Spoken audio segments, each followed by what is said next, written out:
Hello everyone and welcome back to my YouTube channel with another useful and informative video which is about how to fix if your camera and your flashlight is not working on your iPhone and you are unable to use your camera or your flashlight on your iPhone.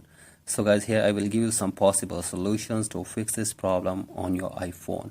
So guys, the very first solution is that you will have to simply force restart your device for one time to fix this problem. So guys, simply force restart your device for one time and check if the problem is fixed or not. So guys, after this, go for the second solution.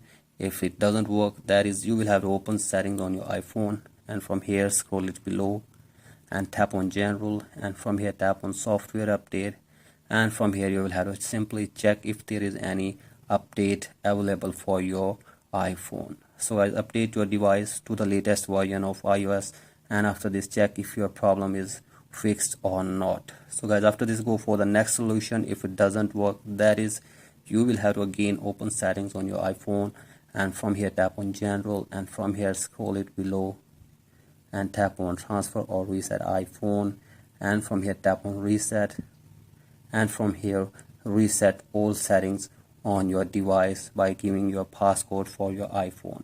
So guys, reset all settings on your iPhone and check if the problem is fixed or not. So guys, if you're still facing this problem, then you will have to go to any Apple store or other mechanic to fix this problem. So guys, after this, hopefully your problem will be fixed. So guys, that's it for today's video. If you find this video helpful, please like and subscribe to my YouTube channel as well. Thank you.